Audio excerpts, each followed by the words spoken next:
Hello, and welcome to episode 438 of The Crate and Crowbar, being recorded on the 24th of September.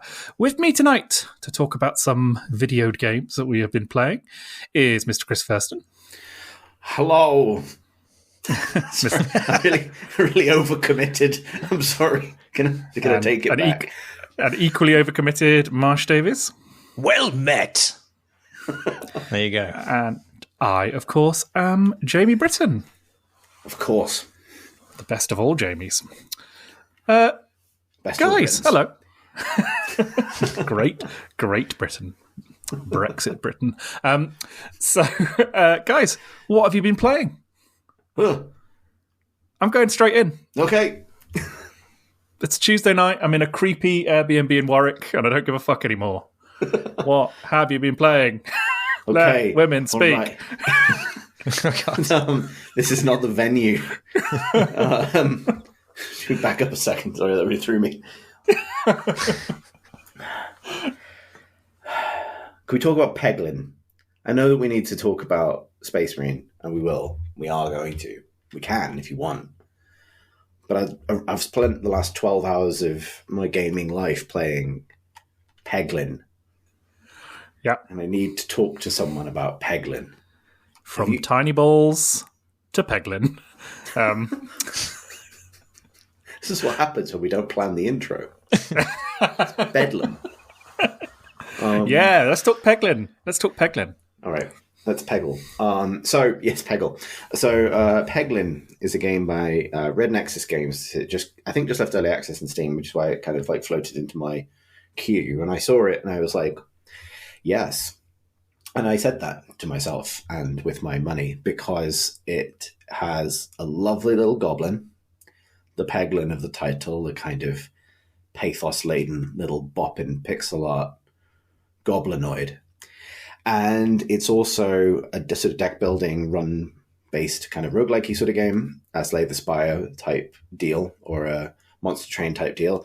But it's Peggle, which is to say it's pachinko, which is to say it is a game where you engage in turn-based combat with an array of little pixel art monsters where your turn is to fire a ball down a big old load of pegs. And what you achieve with that basically determines how much damage you do and kind of what other kind of debuffs you might bring to bear. And it layers tons of mechanics on top of that in the same way that a deck builder might and so on to kind of give strategic depth to the choices you might make about the build you accrue in the course of your kind of unpredictable adventures and the events that you go through. So it has a bunch of extra mechanics on top of normal pachinko and normal Peggle in order to make that work. But fundamentally, that's what it is. It's a combination of two incredibly compulsive things. And the soundtrack slaps, which is the other thing about it. And I've played it with a kind of direct intensity to the point where I think I have now burned myself out on it and I'm out the other side. But I'm kind of I'd be interested to know, because Jamie, you've been playing it as well, right? I have been playing it. This game eats time in quite an extraordinary degree. I remember I played this a couple of years ago when it was first demoed or in early access, and I found it a little bit inscrutable. I found it a little bit tricky to kind of grok exactly how things are connected, but I think they've massively corrected that over the early access period, because this version of it is just so extremely compulsive. I mean, I do have a screenshot somewhere, which I think is a glitch, where, according to Steam, I've played something like 4,000 hours of Peggle Nights, which I think might have just been because I left it on for an entire year or something. As one of my co-workers said, it's not even the best Peggle game, which I think is true. But yeah, it's the sexiest, though. Absolutely, it's the sexiest. It's Peggle, but with tits. So, yeah, Peglin, I think, is kind of... It's really good. It's really compulsive. It's you know, because you have this kind of layer between what you're kind of doing. You know, in a Slay the Spire, you draw your cards and you have your actions. The fact that there is a kind of barrier between what your card, which in this game is your ball, what your cards do, based on essentially skill, although it's Peggle, so it's not that much skill, is kind of really, really lovely and really, really wonderful, actually. And I can understand how some people might find it a bit rando, a bit less precise than your card-based, run-based type games. But for me, because I'm an idiot, and because I appreciate a game saying, "Oh, you did quite well there. Now have another go. Have another little shot at that little Peggle ball there." I find it like weirdly forgiving, even when I've lost. I've still played some Peggle, so I'm happy. Yeah, there is. It is more fun to watch a ball go badoink down a bunch of pegs than it is to watch a card go slap. I would submit that as a kind of core emotional truth. But I do think its randomness is kind of a hindrance past a certain point. Like, I think I've like beaten it, as in done a full run and like gained the next prestige difficulty level 4 times, I think, with the basic Peglin, and unlocked all of the other Peglins you can get for getting other kind of conditions met in the course of it. So I haven't seen a ton. And I think it's interesting because with these games, including with Slay the Spire, like I've never been someone who gets super addicted and plays thousands of hours of them, because I hit a wall where I hit the wall of my own stupidness, basically. I get to the point where I can't manipulate the randomness in my favor anymore, even though I know that a more skilled player of the game, a more skilled deck builder would be able to. I hit the point where I'm not having fun because I'm just encountering the kind of core randomness. I hit this with Balatro, actually, was the most recent game I felt like I'd hit this with. But I have fun up to that point, and then I hit a wall, and then I tend to stop. And I think that's happened with Peglin. In Peglin's case, though, I think I'm right. I think it is a little bit too random at a certain point. But the thing that I think you're right about this, Jamie, the thing that takes the edge off that is the fact that in the moment to moment, it's also kind of more fun in some ways because of like the ways in which you can just screw yourself. Like there are ways to get, you can end up in a condition where I kind of misunderstood how a mechanic worked, and I ended up with balls that did no damage. The short version of its mechanic is every time balls have like a damage value associated with them. Every time they hit a peg, they'll add to your damage total at least that amount. And then there might be critical hit pegs that do more things, or bomb pegs that don't do damage in and of themselves, but would do a set amount of damage to every enemy, and all of these different things. I managed to get it set so that every peg was incredibly durable, like it would take several hits to break and therefore let the ball progress, while also none of my pegs did any damage. So what this meant was I had sort of broken pachinko. I could release a ball into the system and it would just sort of bounce around, generate no damage, get stuck somewhere, despawn, and then do no damage, and then I would fire the next ball. And there was no recourse at this point. I just picked one artifact wrong, which are like the kind of the permanent modifiers to your deck. It was gone. I'd broken it. There was another good one recently where there's a boss in the second stage, which is quite tough, and the boss is like a ghost that's also a painter, and it flies across the screen, and it either does one or two things. It either like hits you with paint, or it replaces these 3 paintings that it puts up on the walls of its little stage. And the paintings, if they're alive, take the power out of the pegboard, and so you kind of want to destroy them. But if you destroy the paintings, you get given a stack of like an infection debuff that does damage to you every turn. I built a deck that I thought was pretty good overall, as long as I didn't hit this boss. And I had built it in the first stage. And my deck was, every time I take damage, every opponent takes 7 times that amount of damage. And I have a whole bunch of other things that cause certain kinds of infection to stack and so on. So I take like escalating amounts of self-given damage, but I'm nuking everything else faster. I had no way to control what boss would appear on the second stage, but it was that boss.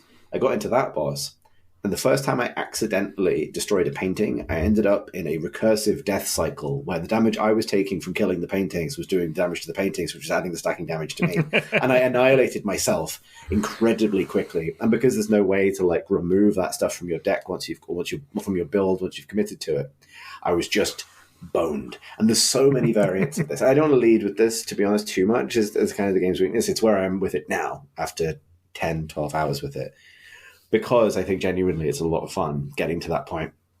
But beyond all of that, beyond the kind of deck building kind of impreciseness, the kind of capacity to screw yourself, there's also the fact that sometimes ball just bounce wrong way.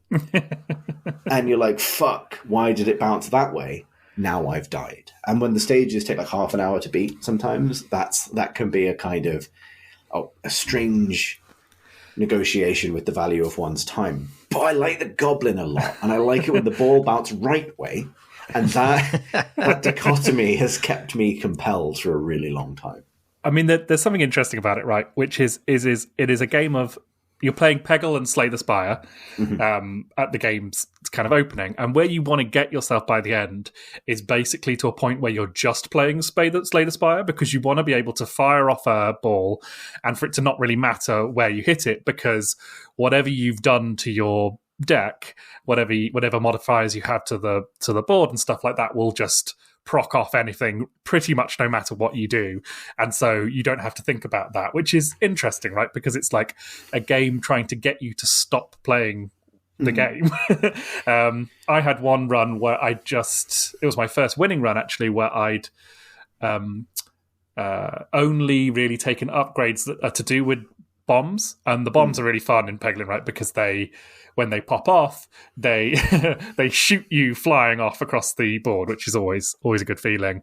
And I just had it so that like pretty much everything I did spawned more bombs, or made the bombs deal more damage, or made the bombs kind of reload and stuff like that. So when I got to the final boss, I fired one ball, and it just bounced around and killed the boss in one hit, and it was an enormously satisfying feeling. But I put no skill into that shot because I didn't need to. It was just it could go anywhere, and it probably would have won. And that is satisfying, but it is also, slightly contradictory about the nature of the game. You past a certain point, Peggle skill becomes more and more irrelevant. Yeah, I think it's kind of fun in a way that, like, it is fun to break the machine in your favor, right? Like, I mean, but I think they kind of know this. Like, it's very powerful to have multi-ball. Like, having some way to fire multiple balls is just good, like, most of the time. And a lot of the relics, the kind of like permanent modifiers have like an upside and a downside.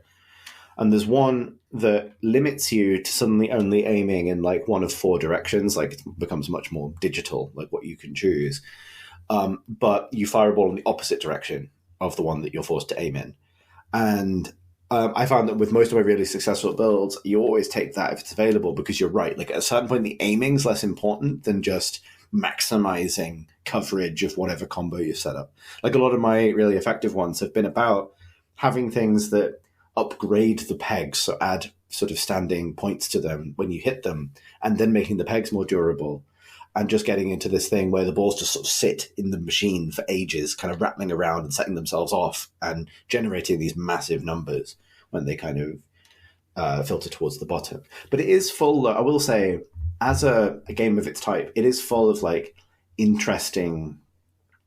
I think it's really interesting because it is full of like, interesting ideas and twists on it, like stages with black holes in them, or things that affect kind of where the ball wants to go, and so on, and the way the enemies work, and like where you can and can't target certain enemies, and where you're kind of encouraged to prioritize certain kinds of damage, and so on. Like, there's a lot of thought going into it. I think it's interesting that I think it has an uneasy relationship with the underlying chaos of like what ball do, but that same chaos is what kind of has made it kind of fun and compelling. And I think also the tone of it from like a art style point of view, from a kind of like you're just a little goblin point of view, all works really nicely together as well. Like, it wouldn't work as well with like Slay the Spire's world building attached to it.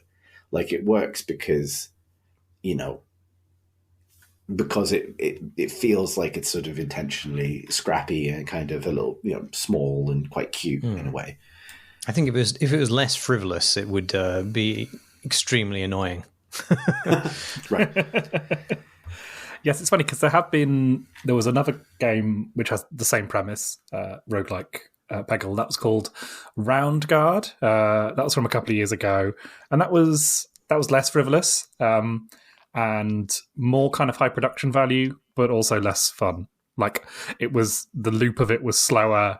It was less satisfying, it was almost like, it didn't have as much depth as Peglin, which Peglin isn't necessarily the deepest game ever. And there's another one coming as well.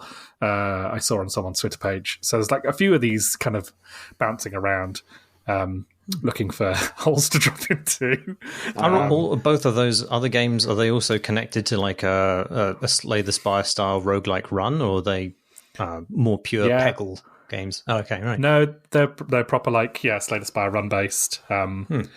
I mean, if you were being cynical, you could say, well, you're not being cynical. If you were being truthful, there's obviously quite a verve, and has been over the last 5 or 6 years or so, of something plus run-based roguelike, but there's also been some completely remarkable games that have come out of there. It's not like there's a huge amount of sludge out there, or if there is, it's not coming to me. But like, I think it's, I think it's interesting that, there is another interesting game to be made on this model. I think this doesn't do everything possible. I think there's more room to go potentially. Yeah, I'm actually surprised that maybe I'm just ignorant of them, but that there haven't been more Peggles, to be honest. Like, just because it's a fun format. Like, I was instantly sold on this because, I had basically just finished kind of rinsing Tactical Breach Wizards, and I kind of wanted something to fill the same space of like, I have half an hour, I will load this and play a run at something or tinker away at a mission in Breach Wizard's case. And I was instantly sold. You really didn't need to tell me more than like deck build Peggle. It's very rare that there's something that immediate, like. And I think the game kind of communicates it kind of well as well. Something about the art, something about the way it's sort of the flow of it when you start it up. It kind of tells you that like this game is kind of slight. There are depths there possibly for people who want to really get into it, but like there's something about the theming of it that makes you feel like, oh, this is just like Peggle, right? It's a casual game, and this has a kind of casual roguelike vibe to it, which I think when it's working is really good. But potentially when you're sort of pushing at it, it's less satisfying.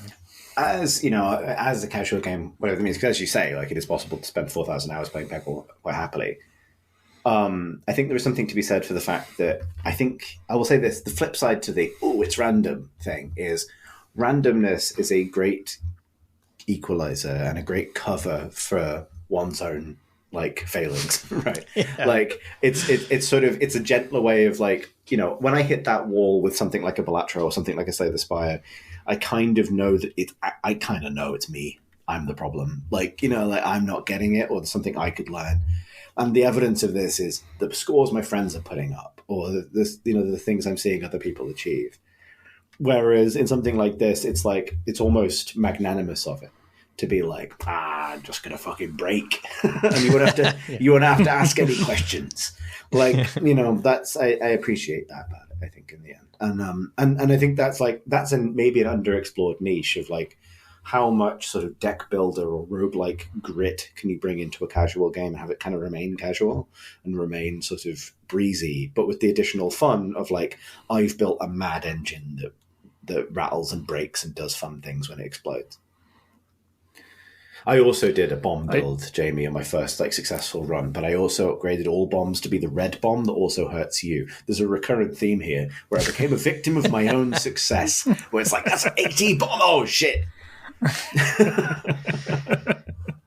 Just imagining you playing real pachinko and accidentally throwing yourself into the machine and being crushed under a mound of small metal balls. Have you guys ever watched The Wall, the pachinko-based Danny Dyer presented BBC quiz game called The Wall? I can really recommend it. I mean, there's a couple of episodes on YouTube. It's quite hard to find much more than that. But The Wall, is it's a pachinko based game. Danny Dyer delivers his classic catchphrase: "Is it right or is it wrong?" Which is literally his catchphrase when he's asked a question in that show. It involves question. When and it has Angela Rippon doing the kind of question asks. Like, Danny doesn't have to do any of the actual question asking. He just has to stand there looking faintly hungover in a suit. They drop balls down. You have to kind of bet on. It's really good. Like, it's a really good game show that they should make more of. yeah, just look up the wall. It's a great time. I also appreciate in Peglin the commitment to stupid ball puns for pretty much everything you do.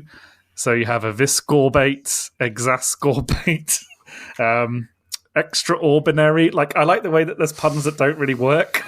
Like, there's one called Oh my gorb. That shouldn't be funny, but it is. There's a lot of puns on the word spin, even though nothing in the game visibly spins. Like, implicitly you understand the balls are probably spinning, but they're not animated doing so. Actually, no, they are. I'm wrong. That's most clearly true with the little squirrel ball, I realise now. So I'll take that one back. There's a bit, I think a lot of the achievements have like a weariness about their puns that you can tell they were like, we're done.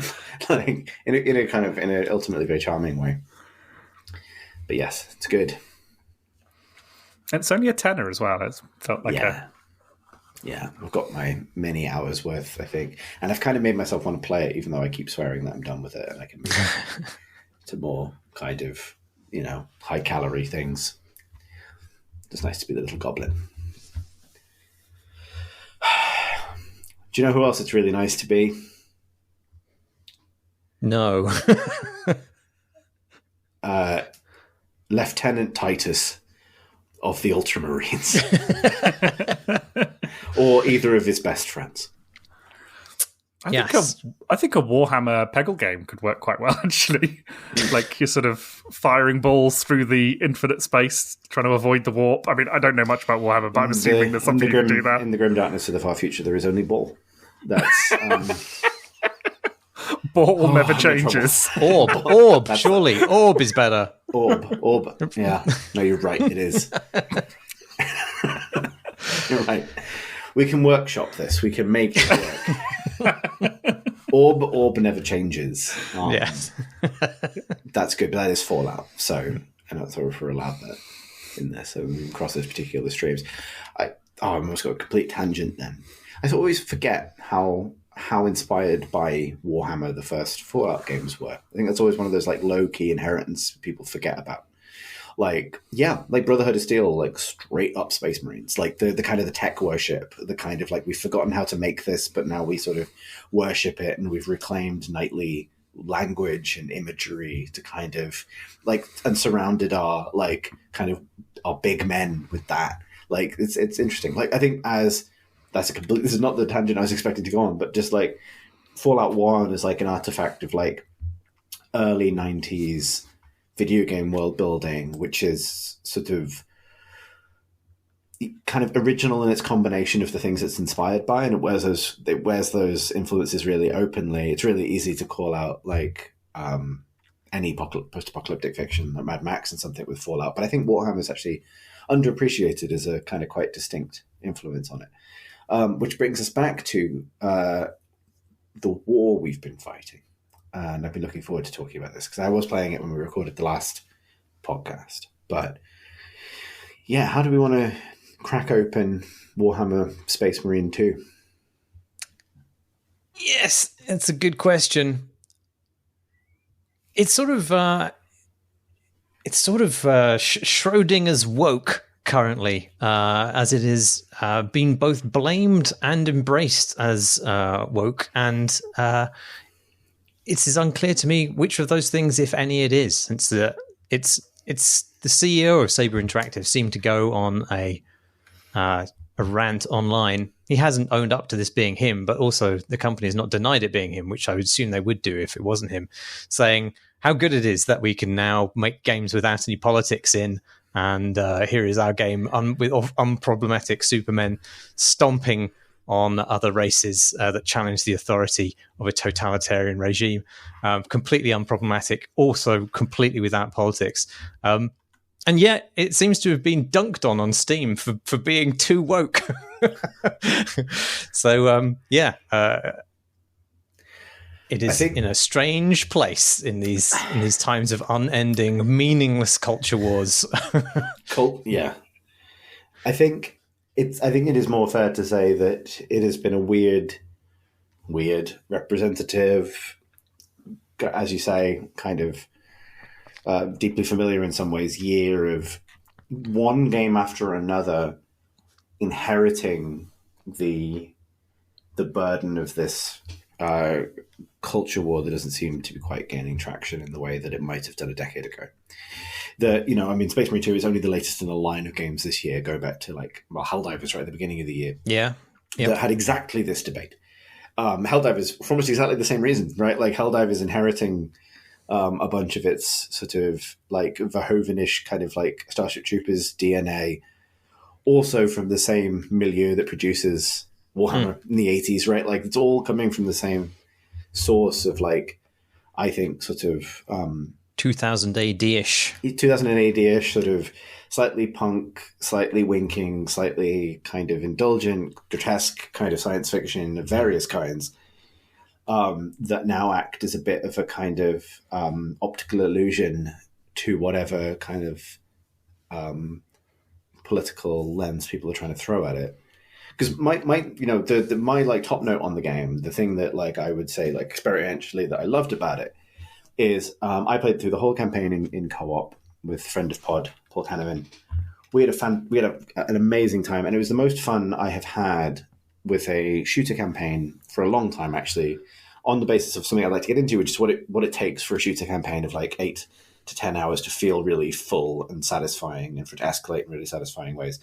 But also, since the days of Halo and Gears of War couch co-op with my friends, which was a really like, that's a core kind of very positive gaming memory for me. And it really does transport me back to 2010 or, 2009 and 2008, those years of those games, like being back up from uni and playing those games with my friend. And that I am capable of being transported back to that period in my life without also inheriting a whole bunch of political package alongside that, or the other things people might want it to be.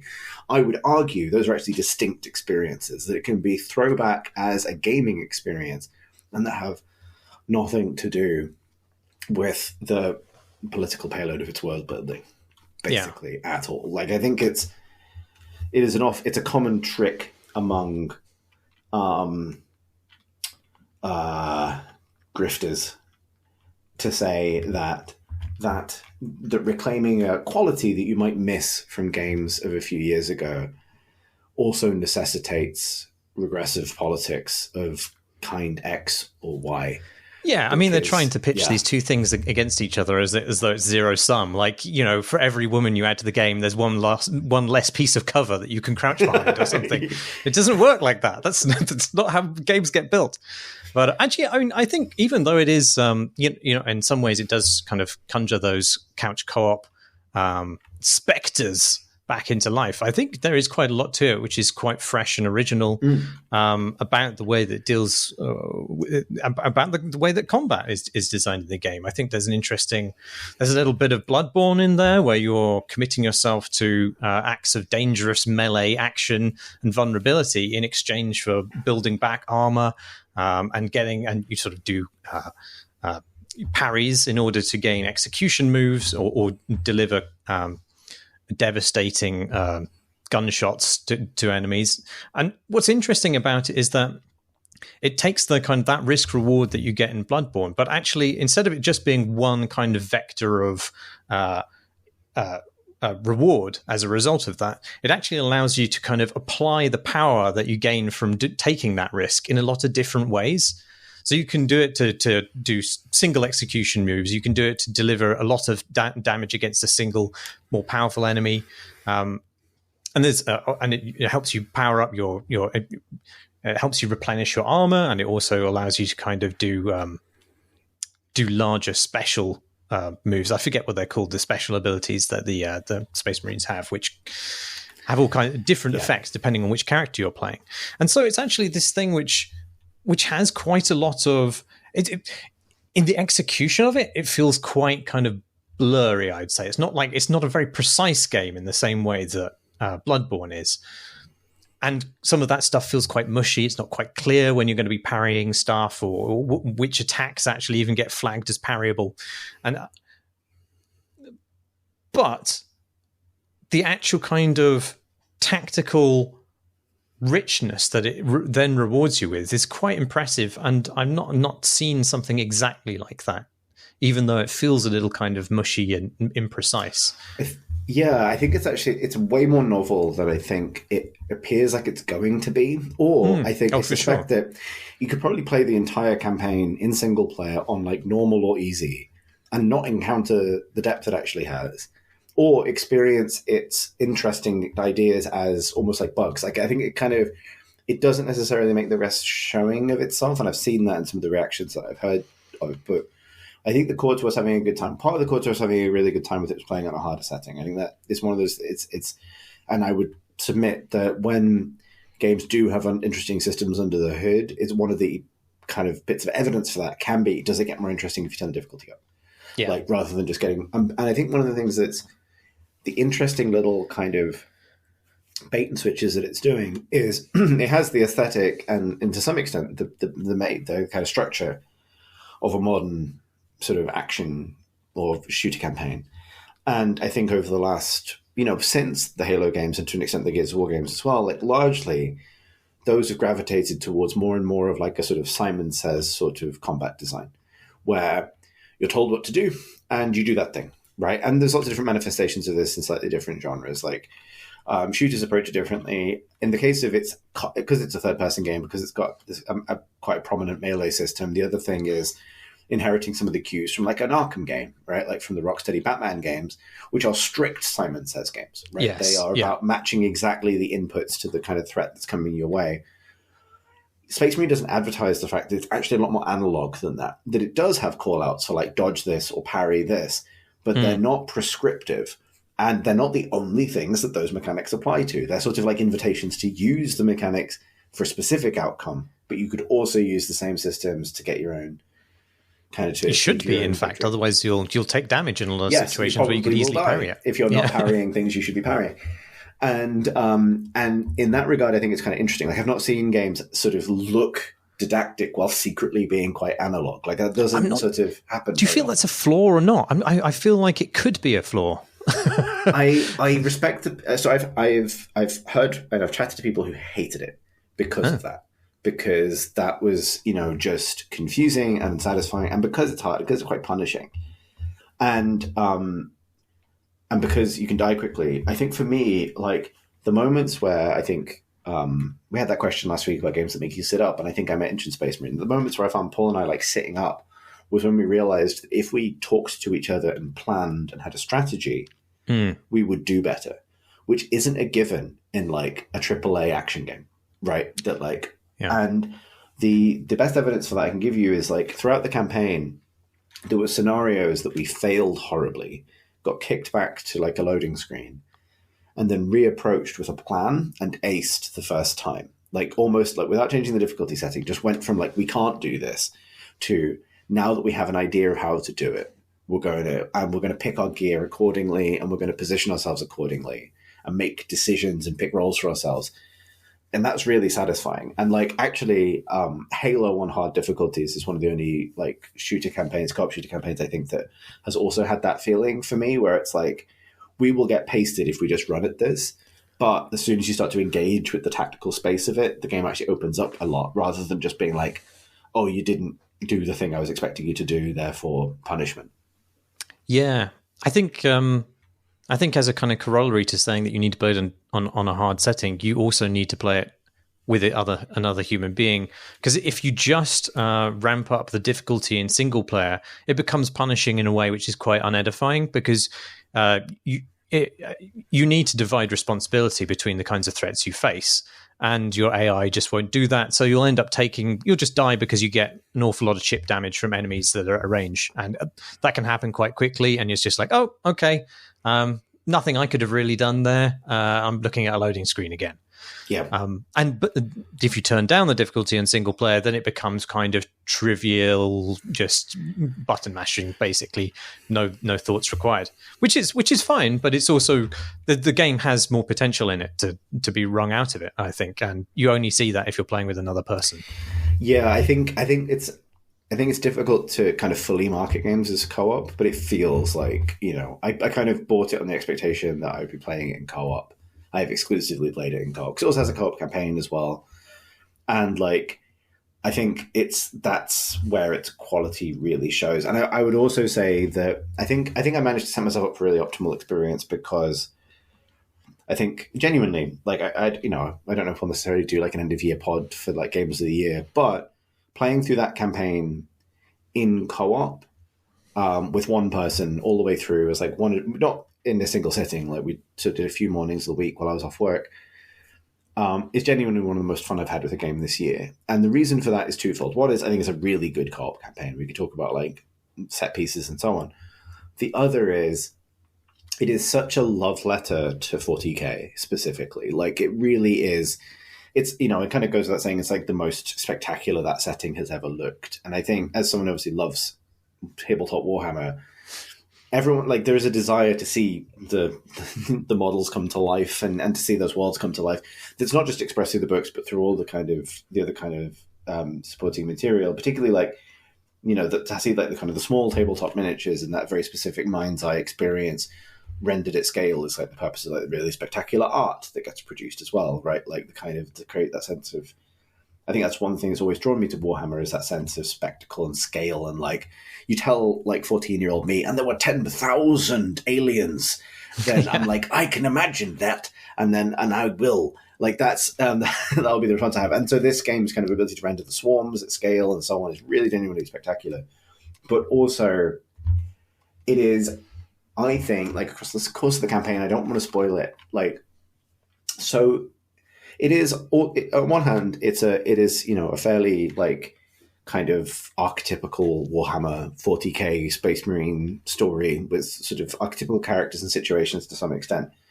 It's also intensely nerdy about the setting in details and in sort of specific moments in ways that are quite gratifying. But they're gratifying particularly if you're playing them in co-op and you can point out those details to someone else who also cares, like, about that sort of thing. Like that kind of a game of like, oh, have you seen this? Like at Warhammer World in Nottingham, there are a series of like incredible dioramas, like physical dioramas that they've built. You can go around them in a gallery setting. And part of the joy of that is not, you can see them by yourself, but part of the joy of them is going around them with another human being who also loves that world and pointing at things and going, look at this. And look at that, there's a little assassin in there or whatever, right? Like, and that's the joy of it. And the Space Marine achieves the same thing. Like, look at that. Like, and when characters make offhand references to some deep part of the Horus heresy or something like that, and you're like, oh, I'll explain that to my friend now and feel good about myself. And then the other thing it does, and I don't want to go too deep on this point because I think could be classified as a spoiler, even though I've seen people post it all over the internet. There are moments in it where it leans in to some extent, it leans into the kind of history of like memes and fan lore around 40K, which is a kind of, it can speak that language a little bit of like the kind of the playful side of things.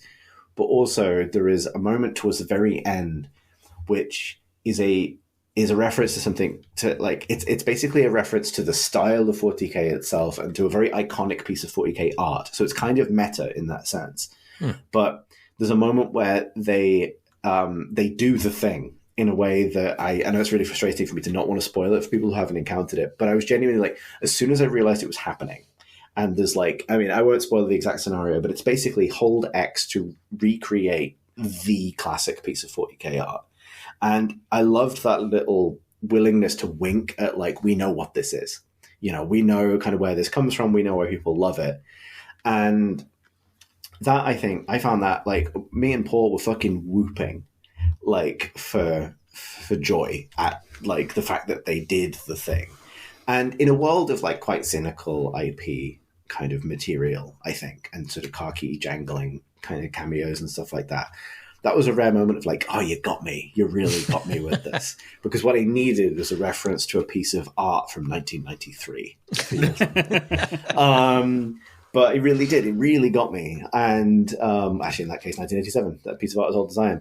And kind of both. And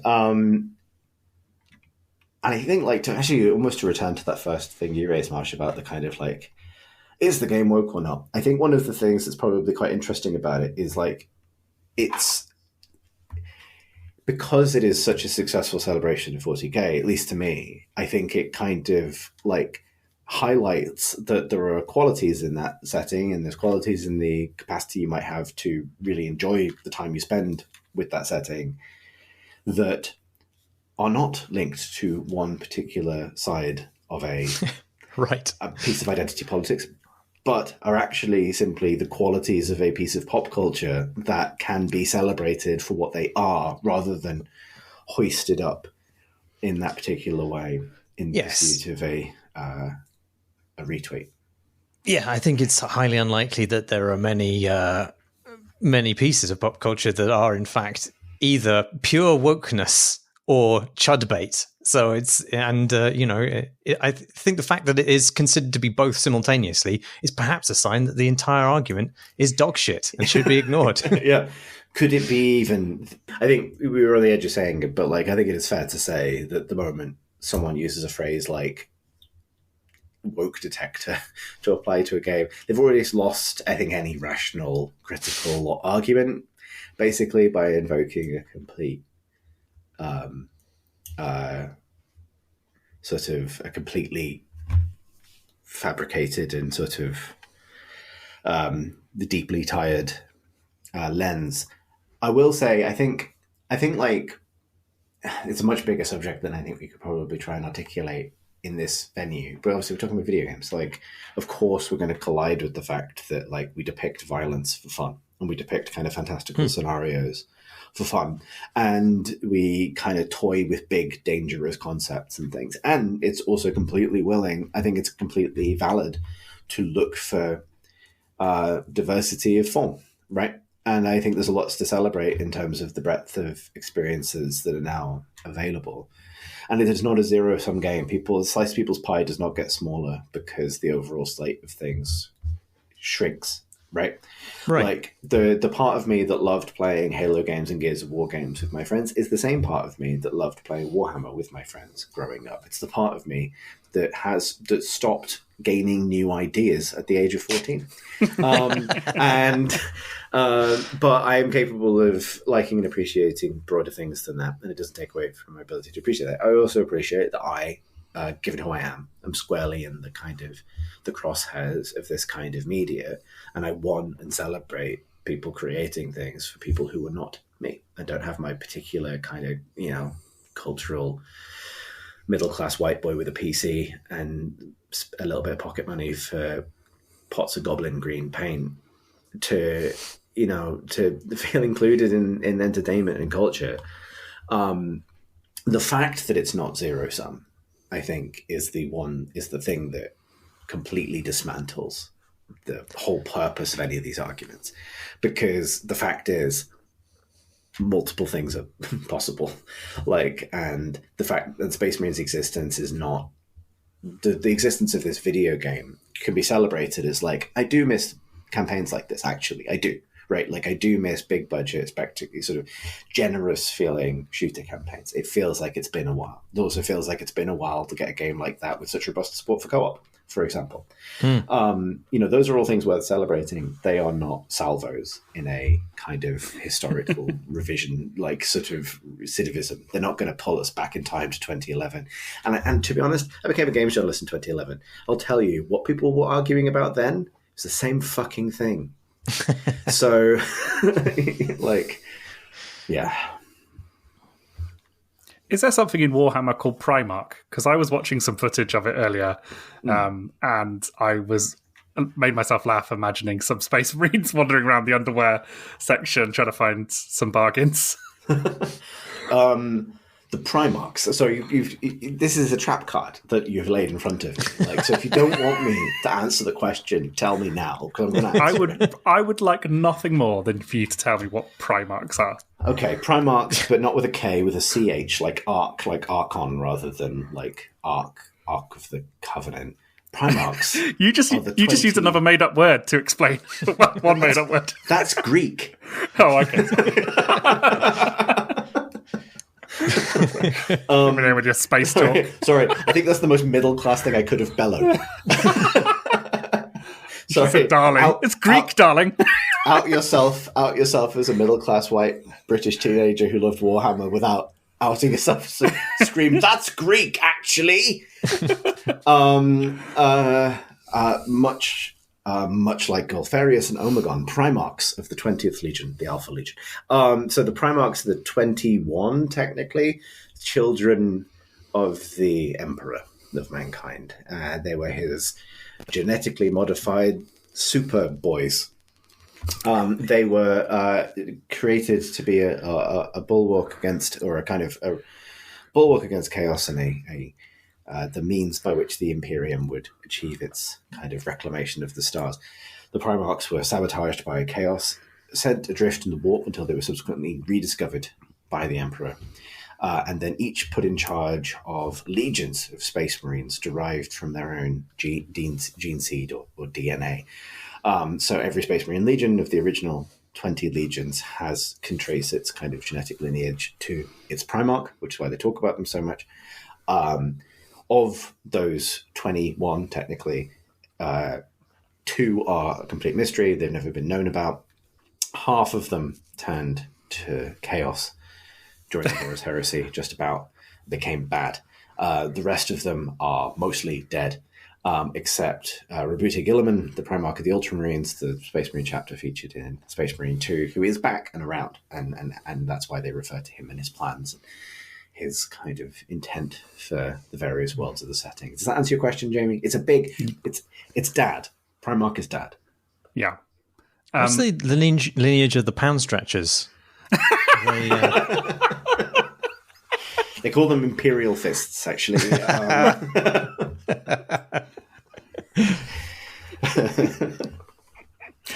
Excellent.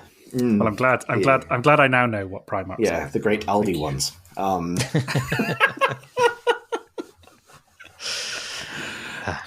That was my big answer on what a Primarch is. If for more like this, just dial back the clock a few years and listen to lots of minis monthly, where I think at one point Tom and I had a whole bit about, I think they have a playlist for there's a different song per Primarch. We got quite into it. Several references to them in this game. It's great. There's so many big Warhammer things that happen. I think it is the hardest a game has ever Warhammered. And I did say that as someone who loves the setting, obviously, and now contributes to it occasionally, which I can't really relate. There's the elephant in the room for all the things I've said.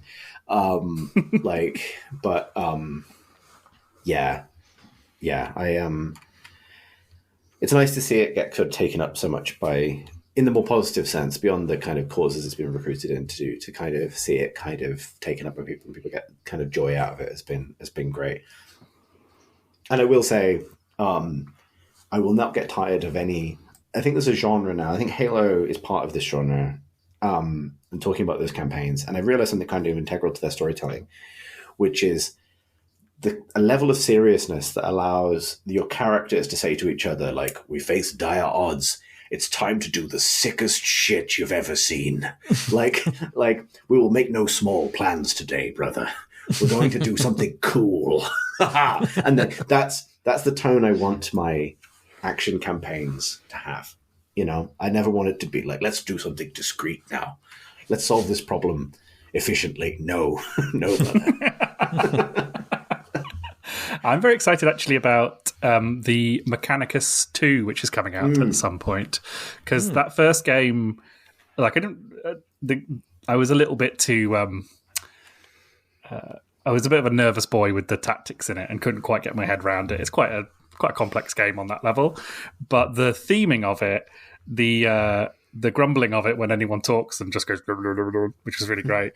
And then this beautiful music that they had for that one, which has a kind of amazing cyber techno Gregorian chant crossover vibe, which is just completely spectacular. That kind of, as a sort of Warhammer novice, that was one of my favorite kind of introductions to that kind of world, because the tech priests guy, whatever they're called, are really good fun to kind of play as and watch. I have, and I'm not joking, there is someone made, I think maybe official, a 1 hour video of the Mechanicus soundtrack on YouTube. I have written 3 novels to that soundtrack. Only intercut with Jasper Kids' Darktide soundtrack, which I think is a 2-hour soundtrack. And just those two on loop. Literally, to the point that in my regular writing schedule, one lap of the Mechanicus soundtrack is like a good writing session. And it is that, and I'm not even writing 40k like that. That I think is but I think it's kind of a rare example of someone just getting it perfectly. I love that soundtrack. I've listened to it far more than I played the game actually at this point, so I should really play it more. I think they say on their Twitter page that they make games for him to soundtrack. That's how they describe themselves, which is quite sweet.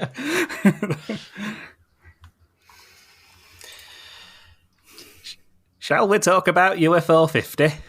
Yes. A different kind of space horror. Yeah. UFO 50 is... Oh, sure. You go for it. You explain what it is. Me explain? Yeah. Okay. So UFO 50 is the new game from Mossmouth, which is Derek Yu. He of Spelunky and Spelunky 2. And so obviously a bit of a genius and a bit of a hero of mine.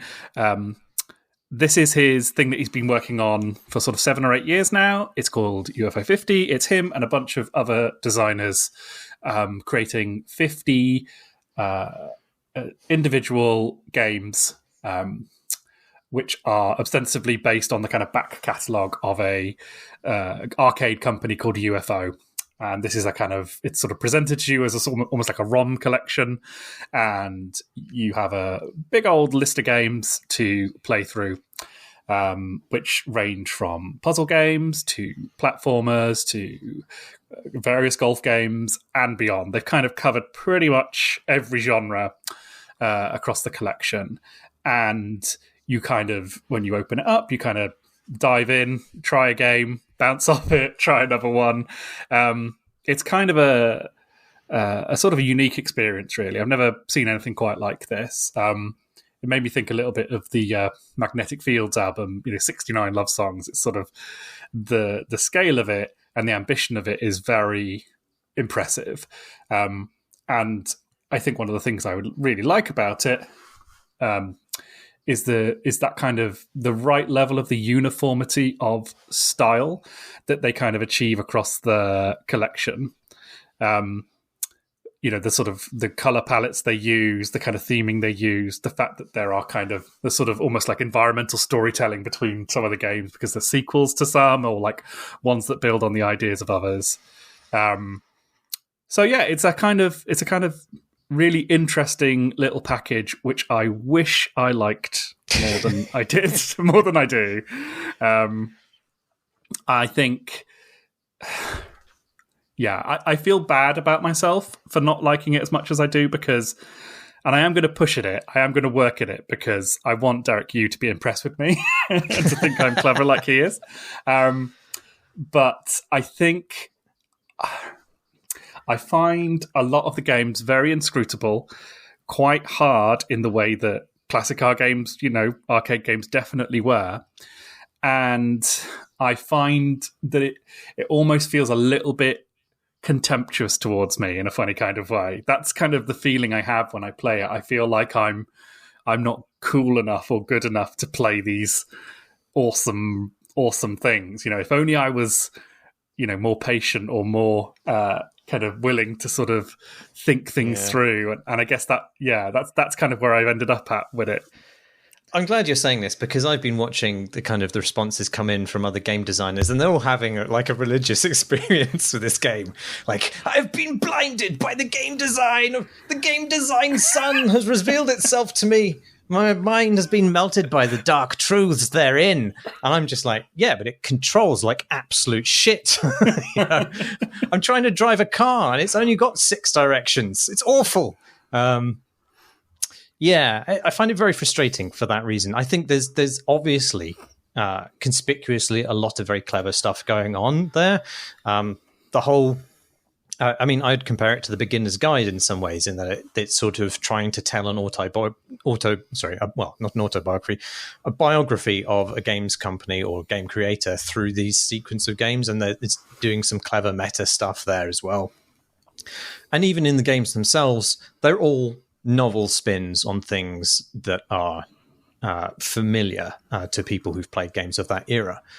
But the things that are also familiar to people who've played games of that era is that they are not great in some ways. Like simply the control of, like, I don't want a character who in a platform who moves as sluggishly as the character in the very first game in this list does. I forget what it's called, but it's a sort of Metroidvania, extraordinarily punishing Metroidvania style game that it puts first as your first experience of the whole lot. And like, I'm just not patient enough to want to hurt myself for 20 to 30 minutes before the greater depth of any of these games either reveals itself or does not. And I find a lot of them quite aggressive. Yeah, contemptuous is also a way I'd use to describe them. Amongst that, though, there are great games there that I've enjoyed. A couple of them anyway.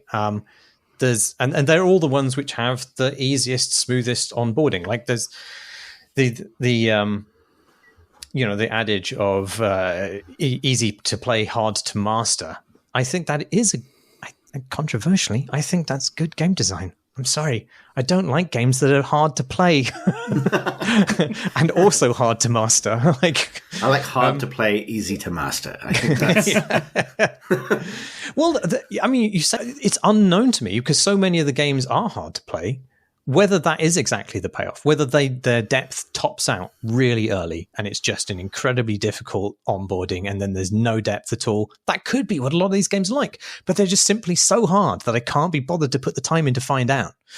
The games that I have put more time into have all of them ended up blossoming in some unusual and unexpected way where there's like a layer of the onion is suddenly peeled off.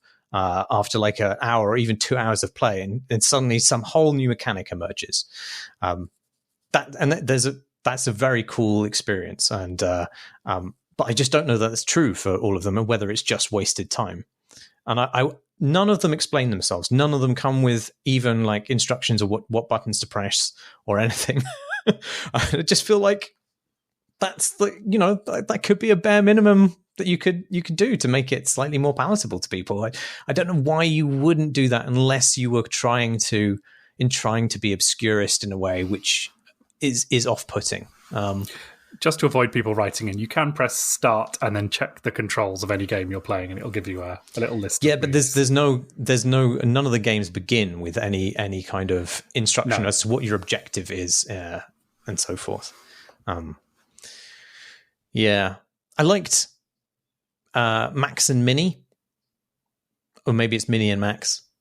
It's a game. It's a sort of Metroidvania, I guess, where you are in this you're locked in a tiny room, but you can shrink down to be very small, and then it becomes a much bigger room, and then you can shrink down even further to a even greater micro level, and in this room, there's all kinds of, there's little bugs moving around the carpet and stuff like this. And it's just a platformer, exploratory space. But then you encounter characters who ask you to collect things for them elsewhere, and you go elsewhere. But at any point, you can kind of resize yourself. So you can, if you don't want to walk across the other side of the level, you simply become big, walk 2 steps, and then shrink yourself down again. It's nice. It's one of the only games that I find accessible, but it also it has some very nice. It reminded me of Chip and Dale, needlessly, but it also has your ability to pick up things like in Super Mario Brothers 2, where you could jump on enemies' heads and just lift them up above yours and then lob them around. There's a game, I forgot what it's called, Pilot something? Pilot Idol? It's like a mixture of an idle clicker game with a sort of like a Zelda-ish top-down exploration thing.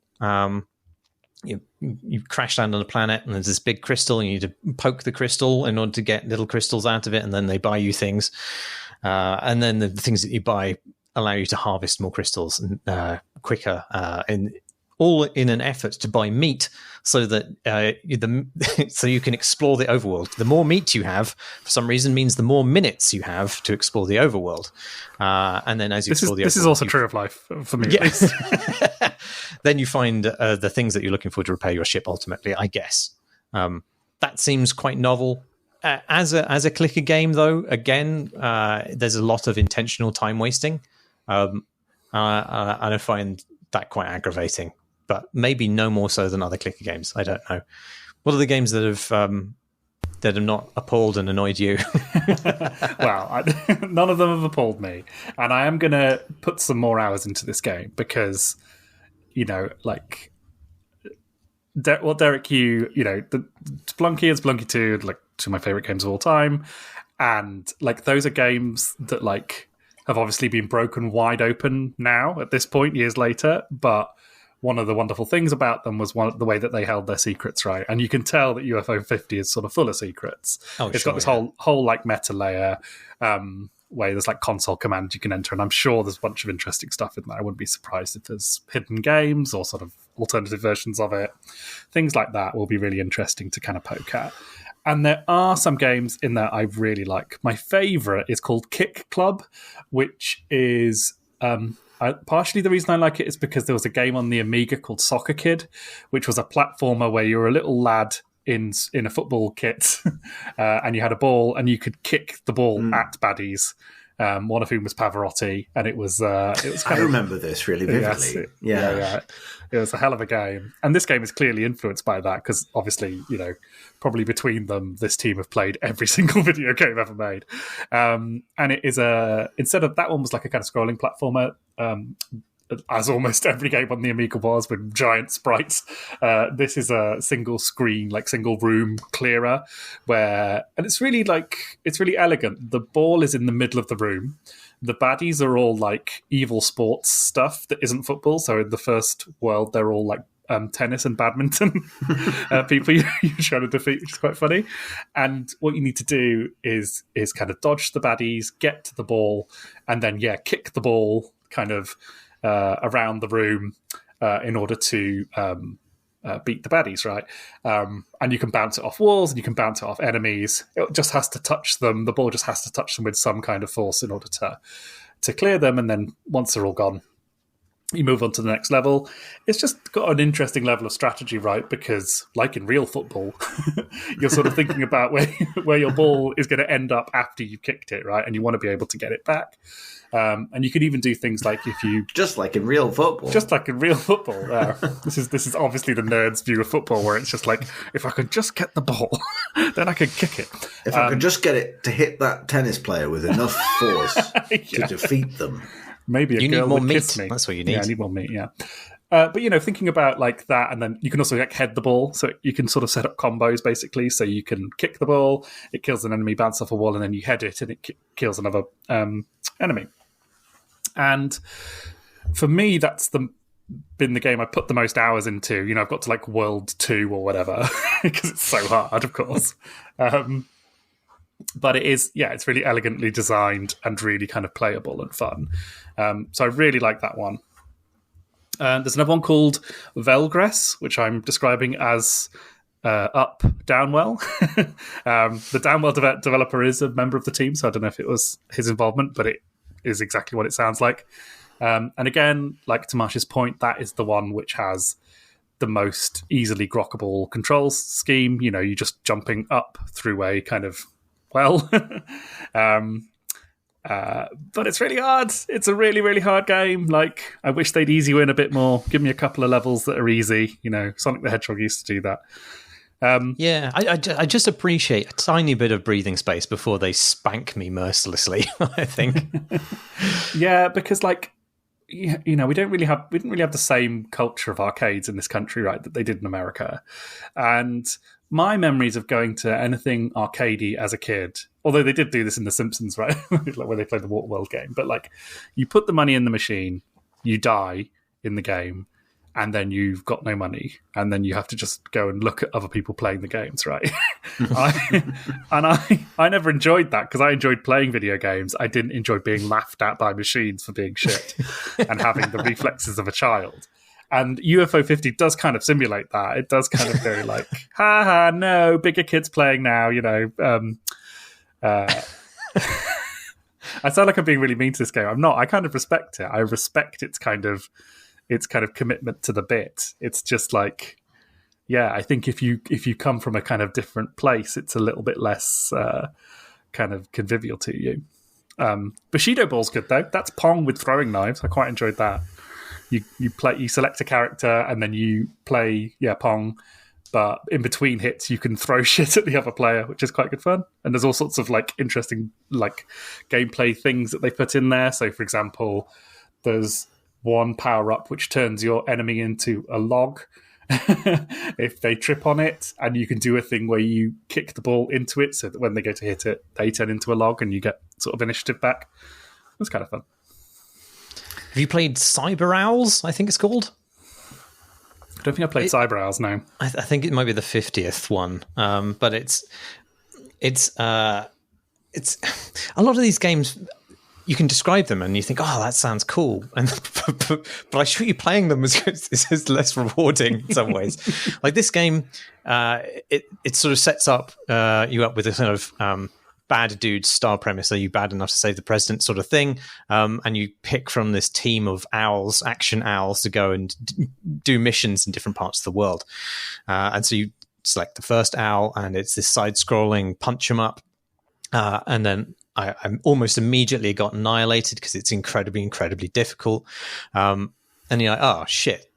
So you select another owl. And this one's a completely different genre. This one's like a top-down early Metal Gear Solid style stealth 'em up, but with incredibly difficult and punishing and quite poorly articulated stealth mechanics. And then you die in that one. And then you realize, oh, I haven't actually died with either of these two characters. They're just captured and I can still select them, but now when I select them, I select a different owl to go and save them, and then you're playing the genre of the selected owl to save in the location of the captured owl. And it's quite that's a really exciting kind of way of juggling these genres. It's just that individually they're all as basic as those genre expressions would have been in 1988, and incredibly frustrating and difficult. But I know that there's something really clever going on there. I just feel like my hand is constantly being slapped and saying, you're not cool enough to play this. You're not cool enough to understand this. To what extent do you think? Because it's interesting, because like I haven't played it at all, so this is from the outside looking in. But a lot of those, I can't believe I'm going here. A lot of those same critiques, of this is simply inaccessibly difficult. There's a lot of genres that can track that, right? I'm going to go for the obvious one, like the From Software kind of thing, but it's one of the many areas where this can apply, right? The same could be true of shmups, right? Like people who really love those games but don't play them. I understand what you're saying. I think it makes sense to me, this feeling that in this particular case, there's a story being told here, or there's an experience being crafted that's probably very clever and sort of very thought through and very well honed at a very high level, but it is simply inaccessible to me. That is a critique at basically word for word that I've heard leveled at Bloodborne, Elden Ring, etc. as well.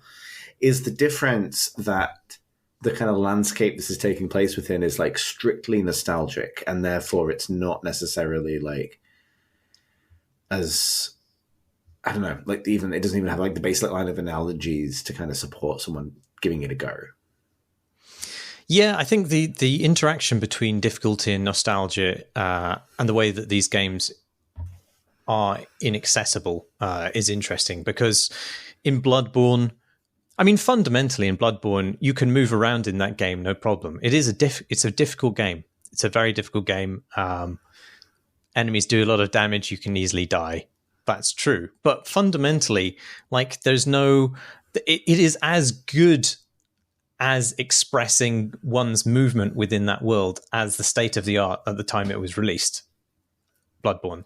Whereas these games are being released today and have the state of the art in terms of player movement and expression of 1988. And I understand that that's the era that they're specifically evoking, and it would feel anachronistic to provide players with more platforming affordances than the machines of that era were capable of. And yet, improvements have been made in the intervening years that are valuable, and I like them, and I wish they were in these games. I don't need my characters to move like fucking pixel cows in order to have a believable retro experience. I think this is the problem with retro gaming. I think it's just like there are things that are persistently valuable from the games of those times. And I think there are characteristics that those games have that have since disappeared and are worth re-exploring again. But I personally don't have any kind of nostalgic attachment to the limits of those games. Such that I would be willing to endure them in excess today, I would say. It's Does that make sense? It does make sense. I think, like, I do feel sort of duty bound to sort of defend this game again, because I'm worried that Derek, you will be disappointed with me probably, and I'll get thrown out of Game Dev Club. But the opening screen you get of this game is an image, like an old photo of Derek Yu opening an old storage locker, right, and like to basically reveal the UFO 50 catalog that was lost, right. And there's something I respect about it, which is what he's kind of saying with that, or what they are saying with this, is that this is just the way the games are, right? They're kind of saying that, like, in the way of retro games and the way of playing games from that era, they are just the way they are. And it's kind of, whether you like it or not, it's up to you to kind of approach these things on their own terms. And, there is something to be said, I think, of the fact that, games have got better for the most part. They have got more playable. There is ease of use. But without like wanting to sound like too much of a grognard, I guess there is a case to be made that like we've lost something interesting. There's things that have fallen by the wayside in the pursuit of an easy user experience flow that maybe is worth kind of re-examining. I mean, that's me kind of properly devil's advocating it. But there is something, Spelunky is a game that, roughly contemporaneous with Dark Souls, and similarly has that feeling when you first play it, where you kind of, it's like, this is who I am, like, conquer me. It's like, come at me, bro, kind of game, rather than sort of greasing the wheels for you. It's always been what Derek Yu's been about, and that is why I'm going to push at UFO 50 for a little bit longer at least, just in case that it kind of, there's something about it that opens up. Yeah. I mean, I know I sound really angry about the game, and I am, obviously, but I do, I mean, just because it's not accessible to me doesn't mean that it's not great. There's obviously a considerable genius being applied to it. And I too will carry on playing them. I haven't explored all 50 games yet, and I know that there is some meta game aspect to it which will emerge more fully over time, and I want to see that. And I do agree that it does insulate itself from a lot of the kind of criticisms you can level at it for being accessible by having that fictional layer saying this is the catalog of a particular games company.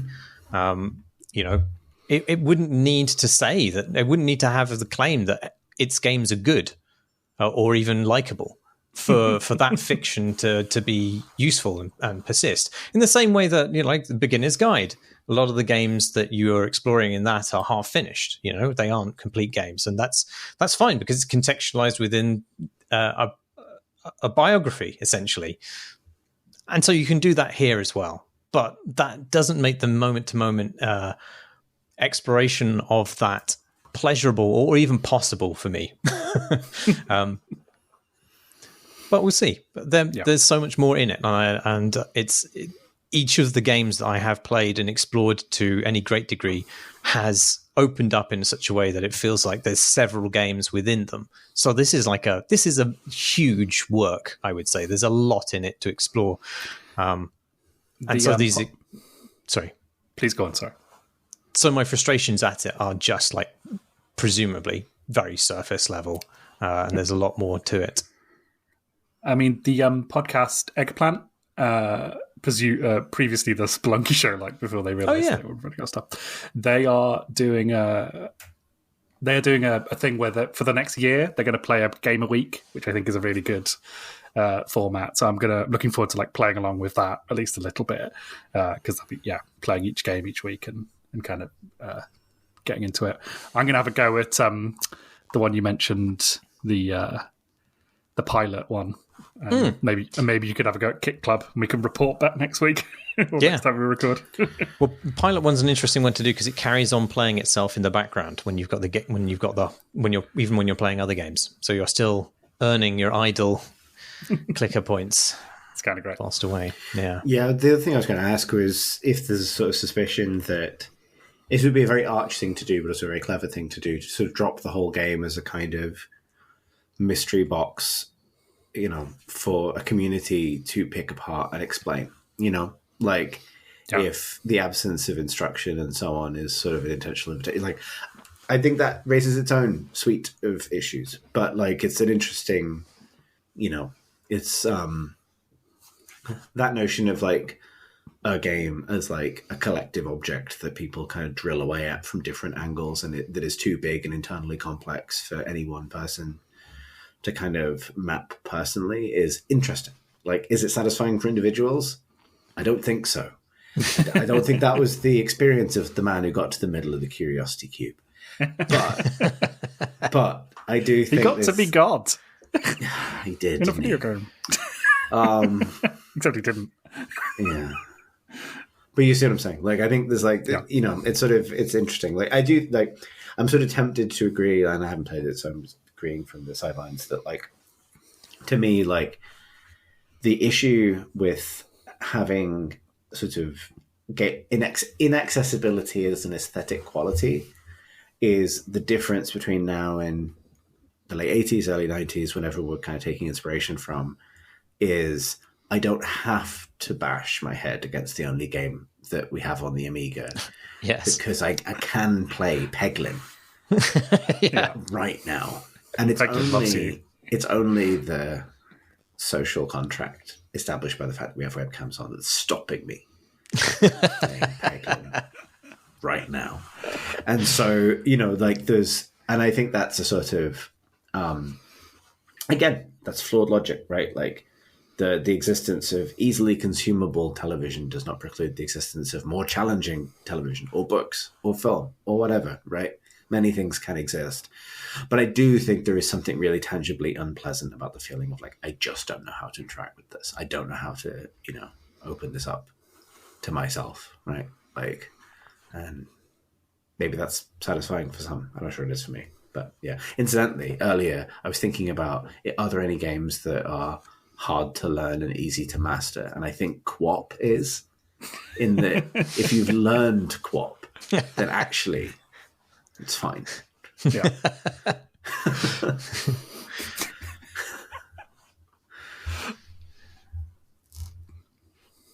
Should we do questions from questions?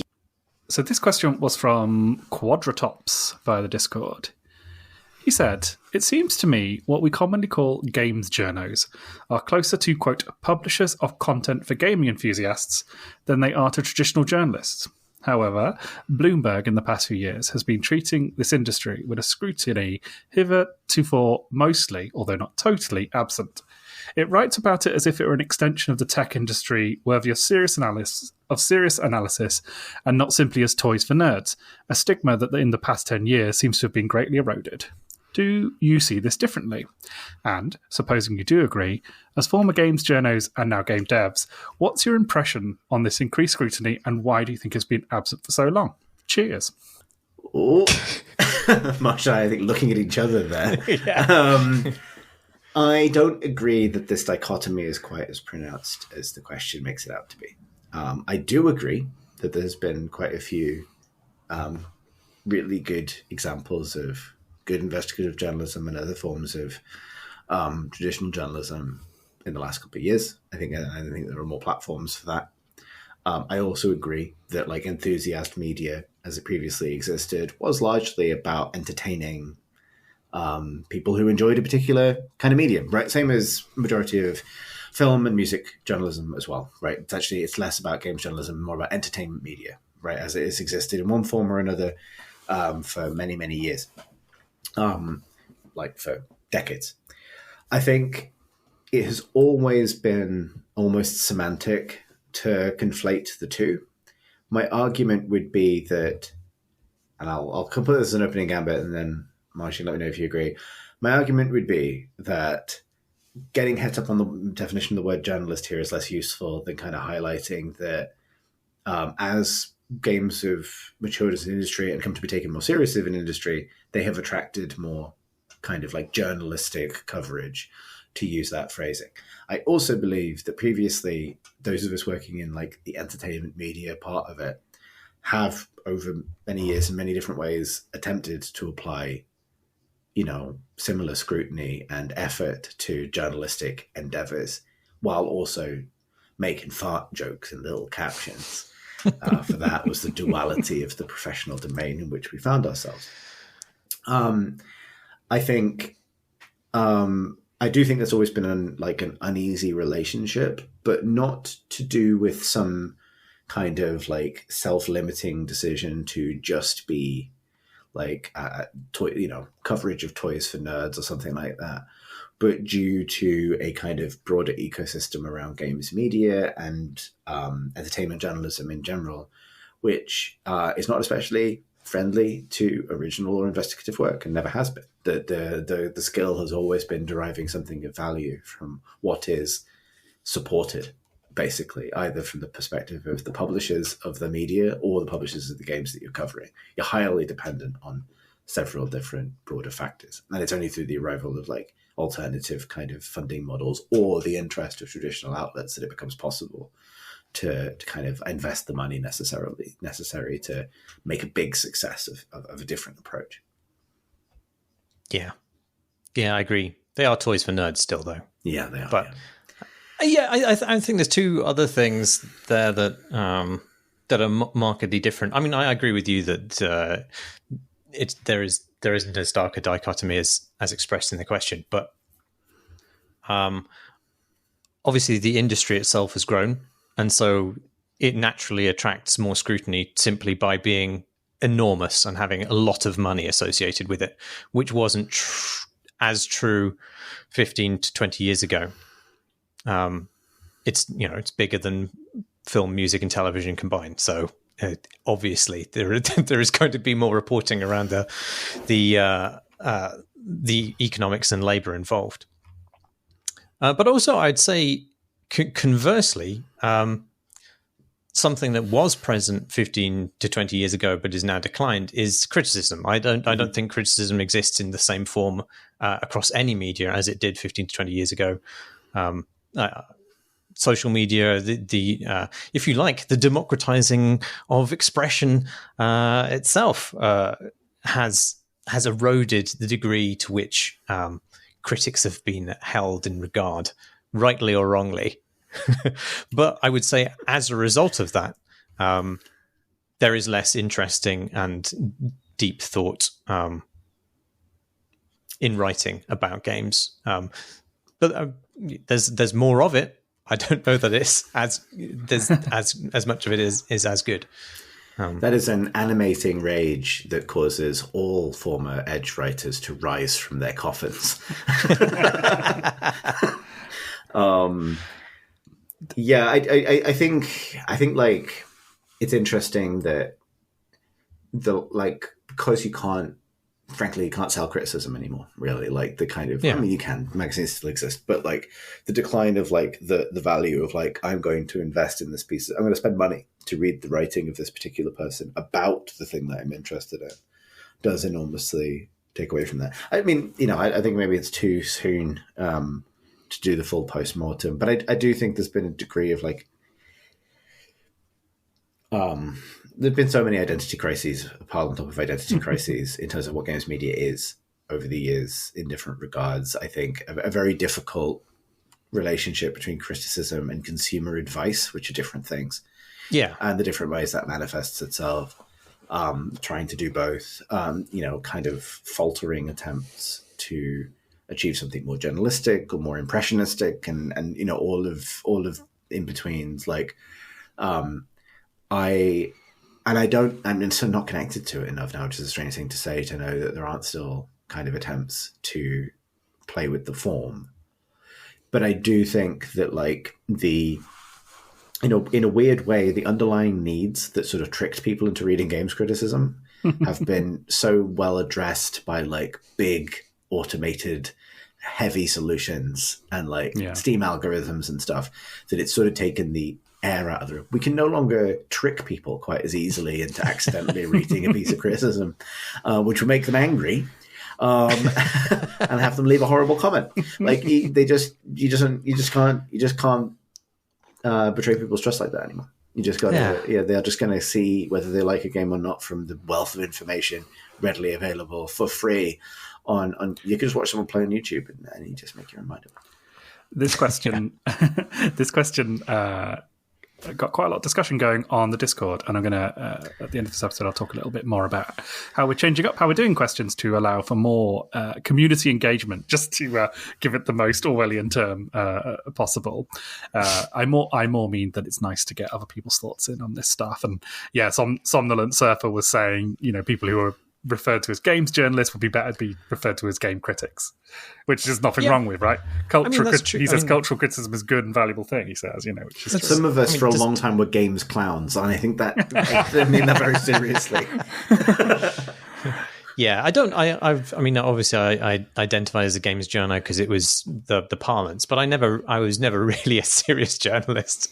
I wasn't going out chasing stories. I mean, I did previews, I attended events, and I wrote them up in the way that journalists do, but I wasn't seeking news in the way that a news hound does. Jason, frontline reporting, anything like that. Jason Schreier is kind of an anomaly, right? Because he's been like building up a kind of pocketbook of contacts. People talk about this on Discord too. Like, he's been building up that kind of the thing he does for years and years and years, with huge amounts, I'm sure, of time and investment put into kind of becoming the investigative journalist who's going to break the story about how this game went wrong, or all the stuff. And he's literally writing a whole book on Blizzard now. And there's huge amounts of people who've done that or did that for other forms of medium. So I assume there's going to be more of it. But it does seem like, things are changing so quickly. And there's people make games as well, which I think does, really interesting work too. So there's stuff bubbling under, I think. But we're a ways to go yet before, we have the kind of coverage that we probably need. Yeah, I think it's interesting. Like, I guess it's limited and I remember like the one or two times I took a serious attempt at investigative journalism while I was still writing. I still can't really talk about even in this medium, right? Like, off the record maybe, but like you still kind of end up in potential legal hot water. There's a lot of things that are quite tricky to navigate there without like really robust institutional support for the stories you're planning to break. And I think that is another reason why something to be aware of, I suppose, is that, there's a compelling reason to not expose oneself to legal risk unless you're dead sure that you're right and dead sure that you have support in publishing or saying the thing that you believe that you've uncovered.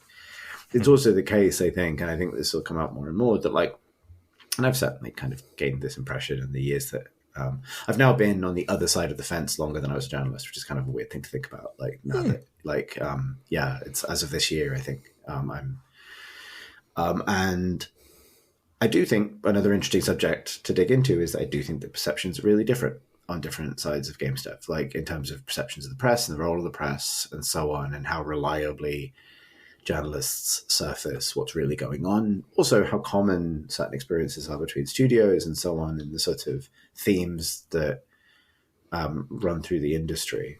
And I think like there are there's both much more to be said about it, and also I think in the course of the journalism, even just like Jason Schreier is doing, or the people who make games are doing, you start to see a lot of the common themes, and it probably does help you assess like why decisions get made the way that they do, or why companies behave the way that they do. Often,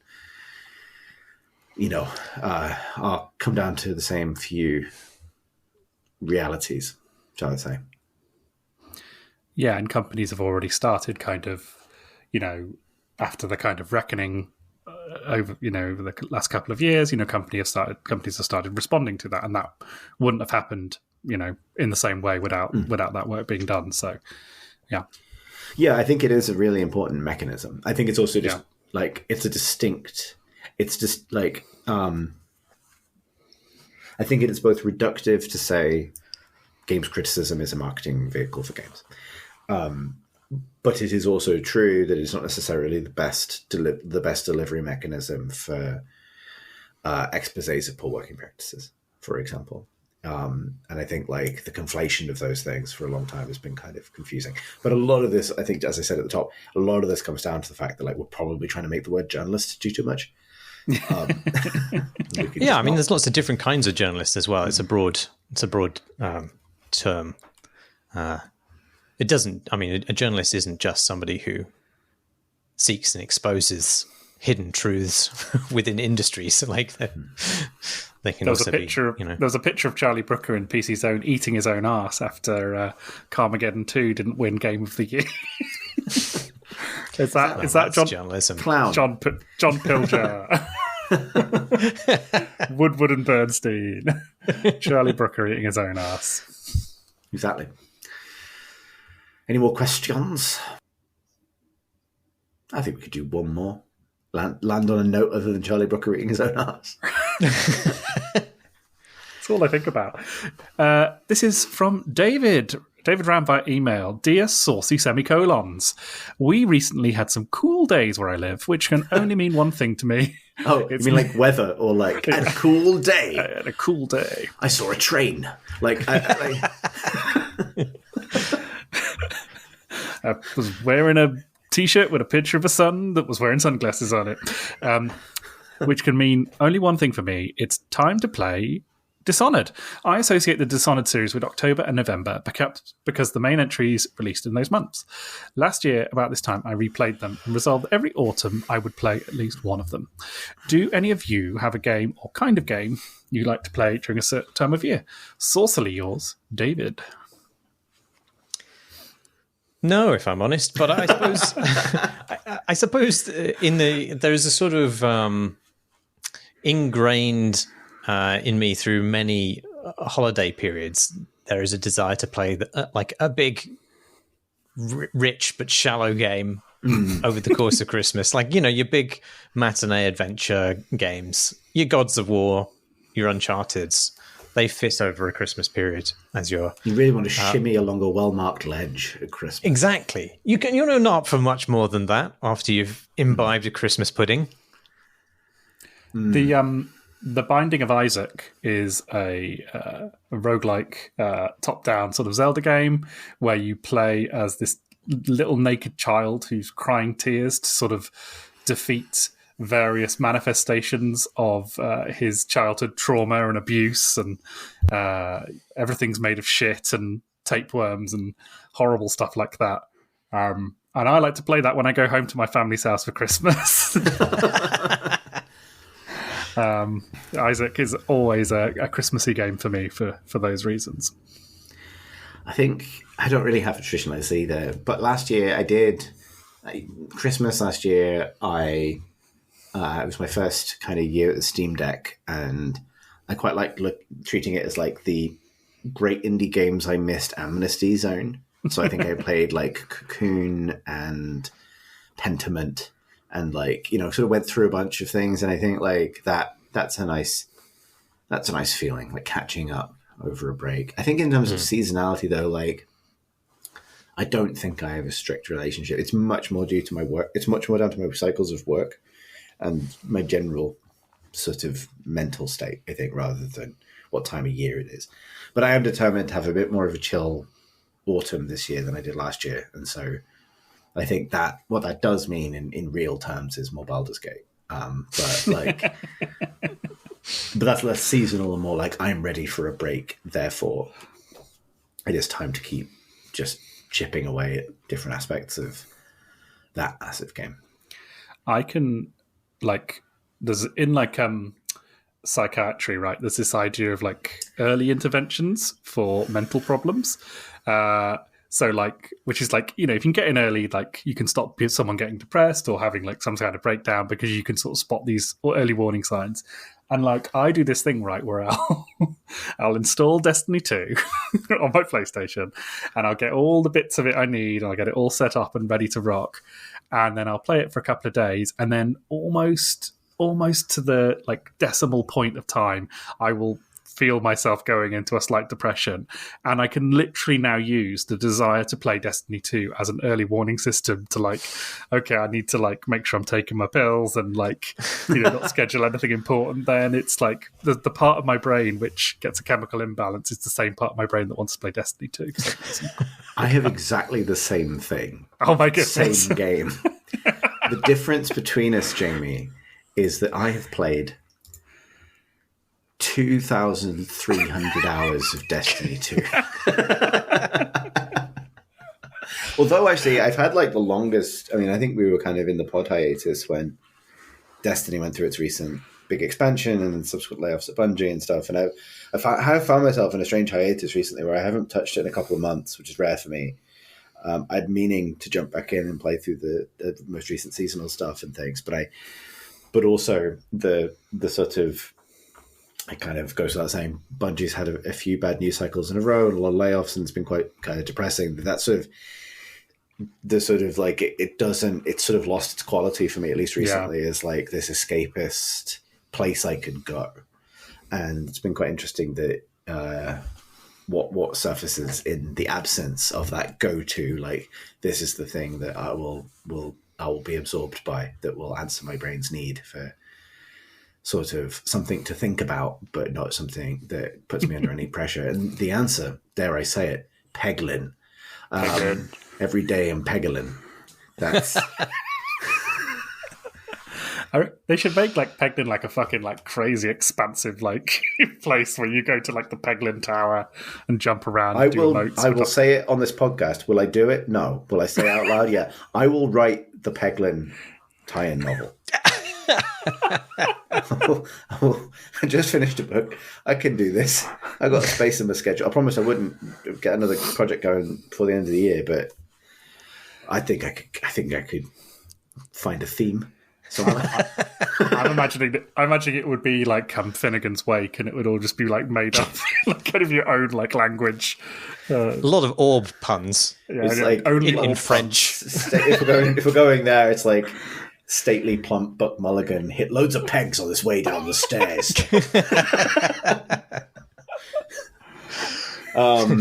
That's the second most middle class joke I'll make on this podcast.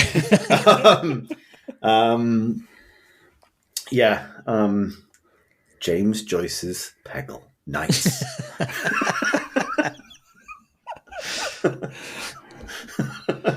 I will.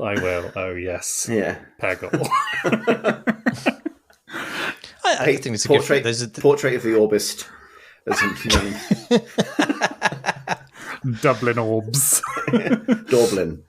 Every bit as earthily erotic as those books are. Good. Well, that's great to interact with the canon. Canon Orb. Good. Yes, so that's all the questions we have the mental capacity for right now. We're going to do... You can still send questions to questions@crateandcrowbar.com, but also on the Discord, our very lovely mods have now set up a questions forum. We're going back to forum, baby. It's PHP all over again, where you can submit your questions and we can track them a little bit easier. So hopefully that will be live by the time you hear this. And yeah, I encourage everyone to get your questions in and get your discussions in as well, because it's nice to have more voices than just ours in there. Hey, check out Gold Teeth. Oh, it's Marsh's game. It's on Kickstarter, and a link for it will be in the show notes. If you'd like to listen to more More of this. There's more of this on creatingcrowbar.com, the website, which is where also you'll find links to the Discord and so on. There are video versions, but just pictures, but with sound. That's youtube.com/creatingcrowbar. We've got a Patreon still. You can find out details about supporting the podcast at patreon.com/creatingcrowbar. And thank you very much to everybody that does so. And I believe that is all the additional context you require to fully assess whether or not you've enjoyed yourself. If you want to know which games we're covering for the next episode, keep an eye on the Discord, and I will announce that when we have decided upon them. Fabulous. Well then, there's only one thing left for it. Thanks for listening, listening, everybody. everybody. Well, we said we weren't going to do that anymore, and we did anyway. Yeah. Yeah, we can't stop. It's been 11 years. If we stop, we'll die.